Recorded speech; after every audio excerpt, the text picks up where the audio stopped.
अच्छे से ध्यान से सुनेंगे और समझने की कोशिश करेंगे, ठीक है, कि संज्ञा क्या होती है। बेटा संसार में जितनी भी वस्तुएं, व्यक्ति, स्थान, प्राणी होते हैं, उनका पर्टिकुलर अपना एक नाम होता है।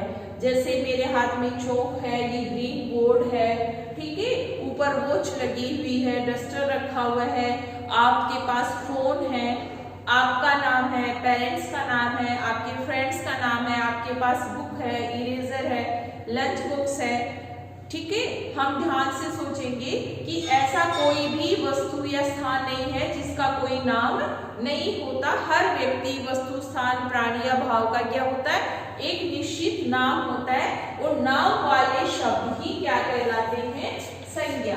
शॉर्ट में हम जानेंगे नाम वाले शब्द क्या कहलाते हैं, संज्ञा शब्द कहलाते हैं। Naming word are called noun, जिसको हम नाउन के नाम से भी इंग्लिश में पढ़ते हैं। तो इसकी प्रॉपर एक डेफिनेशन, परिभाषा हम कैसे लिखेंगे, किसी व्यक्ति, पर्सन, वस्तु, स्थान, प्राणी, ठीक है, जितने भी एनिमल्स हैं, बर्ड्स हैं, या भाव, इमोशंस, ठीक है, खुशी है, क्रोध है, गुण दोष जितने भी होते हैं, मिठास है, बहादुरी है, सत्यता है, जिनको हम अंदर से फील करते हैं, ठीक है, वो होते हैं इमोशंस ही क्या होते हैं, भाव। तो किसी व्यक्ति, वस्तु, स्थान, प्राणी या भाव का नाम क्या कहलाता है, संज्ञा कहलाता है। ये है संज्ञा की परिभाषा। जैसे व्यक्ति का नाम हो गया स्नेहा, वस्तु का नाम हो गया चौक, थिंग्स, स्थान का नाम हो गया स्कूल, और प्राणी का नाम हो गया कबूतर, ठीक है। वी ऑल्सो ह्यूमन बीइंग्स भी इसके अंदर आते हैं, ठीक है। तो स्नेहा, चौक, स्कूल और कबूतर, ये किसी व्यक्ति, वस्तु, स्थान, प्राणी या भाव, भाव हमने लिखा खुशी का नाम ही क्या कहलाता है, संज्ञा। अब हम बेटा संज्ञा के भेद जानेंगे, टाइप्स ऑफ नाउन। संज्ञा के मुख्य जो है वो तो 3 ही भेद होते हैं, लेकिन कुल 5 भेद होते हैं। आज हम 3 भेदों के बारे में पढ़ेंगे। व्यक्तिवाचक संज्ञा, मेरे साथ प्रोनाउंसिएशन उच्चारण करेंगे। व्यक्तिवाचक संज्ञा, जिसको हम प्रॉपर नाउन भी कहते हैं। दूसरा है जातिवाचक संज्ञा, जिसको कॉमन नाउन के नाम से भी हम जानते हैं। और तीसरा भेद है भाववाचक संज्ञा, जिसको अब्स्ट्रैक्ट नाउन के नाम से भी जानते हैं। तो बेटा व्यक्तिवाचक संज्ञा क्या होता है, जो शब्द किसी विशेष व्यक्ति, स्थान व वस्तु के नाम का बोध कराते हैं। बोध का अर्थ होता है नॉलेज होना, पता चलना, मालूम होना, ज्ञान होना किसी चीज के बारे में। ये जो है किसी विशेष व्यक्ति, वस्तु, स्थान के नाम का जो बोध कराते हैं, वो व्यक्तिवाचक संज्ञा कहलाते हैं, जिसको हम इंग्लिश में प्रॉपर नाउन के नाम से भी जानते हैं। जैसे राम जो है वो नाम एक बच्चे का नाम है या लड़के का नाम है, ठीक है। और नेक्स्ट हमारे पास है भारत, एक देश विशेष का नाम है, हमारे देश का नाम है भारत। विशेष शब्द लग गया, जो संज्ञा की परिभाषा है उसमें विशेष शब्द लगते ही क्या हो जाता है, व्यक्तिवाचक संज्ञा की परिभाषा। और हर व्यक्ति अपने आप में विशेष होता है। ये नहीं कि मैम का नाम है तो ये विशेष है, आपका नाम भी विशेष है, पेरेंट्स का नाम भी, all are unique in this world, है ना, सब अपने आप में खास होते हैं, ठीक है। तो सभी लोगों का नाम विशेष हो गया। लोगों का नाम किस में आ जाएगा, व्यक्तिवाचक संज्ञा में। सभी देशों का नाम, ये नहीं कि भारत अपने देश का नाम है तो ही व्यक्तिवाचक संज्ञा में आएगा। अमेरिका है, यूरोप है, फ्रांस है, पेरिस है, चीन है, सभी देशों के नाम किसमें आएंगे, व्यक्तिवाचक संज्ञा में, ठीक है। यहाँ पर लिखा है हिंदी।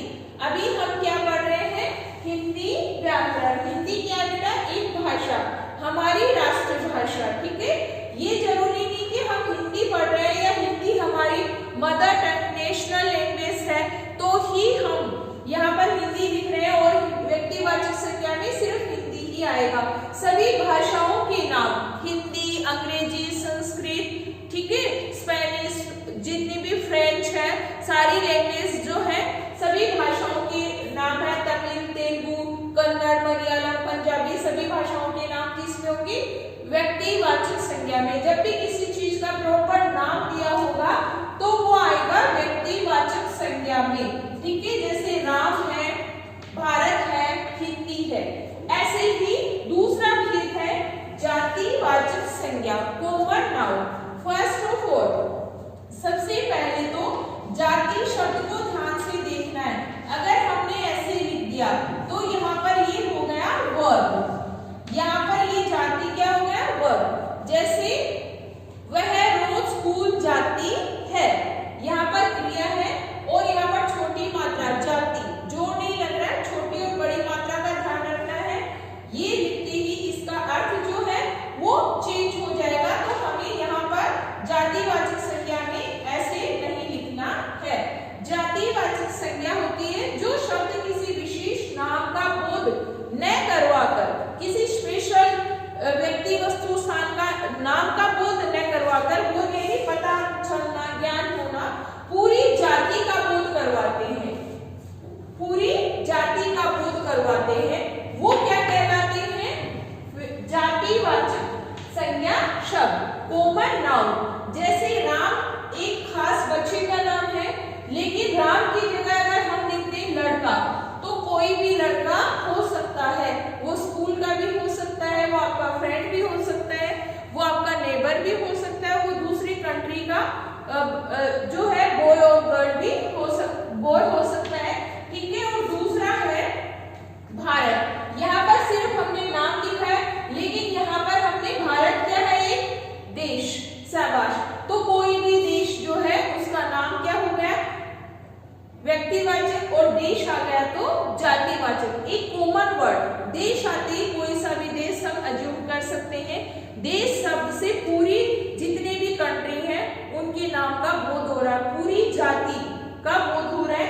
ऐसे ही हिंदी हमने पर्टिकुलर यहाँ पर लिखा है भाषा का नाम, लेकिन यहाँ हमने लिख दिया भाषा, तो वो कोई सी भी भाषा के बारे में हो सकता है। भाषा शब्द पर पूरी जाति का बोध करवा रहा है, लेकिन हिंदी एक विशेष भाषा के नाम का बोध करवा रहा है, इसलिए ये तो हो गया व्यक्तिवाचक और ये हो गया जातिवाचक। ये इनके लिए कॉमन वर्ड हो गए, कॉमन वर्ड होने के कारण ये जातिवाचक संज्ञा में आते हैं। और तीसरा भेद है भाववाचक संज्ञा, जो शब्द किसी व्यक्ति वस्तु स्थान की गुण दोष, अच्छाई और बुराई, गुड हैबिट्स को गुण के नाम से जानेंगे आप, और बैड हैबिट्स हो गए दोष, या अवस्था के बारे में हमें बताते हैं, वो भाववाचक संज्ञा शब्द कहलाते हैं, अब्स्ट्रैक्ट नाउन। जैसे राम जो है वो क्या है, अच्छा लड़का है, हमने लिखा यहाँ पर अच्छा, ओके। या मेहनती लिखा, राम खूब पढ़ता है, मन लगाकर वीडियो देखता है और सुंदर डेस्क में अपनी हैंडराइटिंग करता है, तो राम क्या हो गया, मेहनती।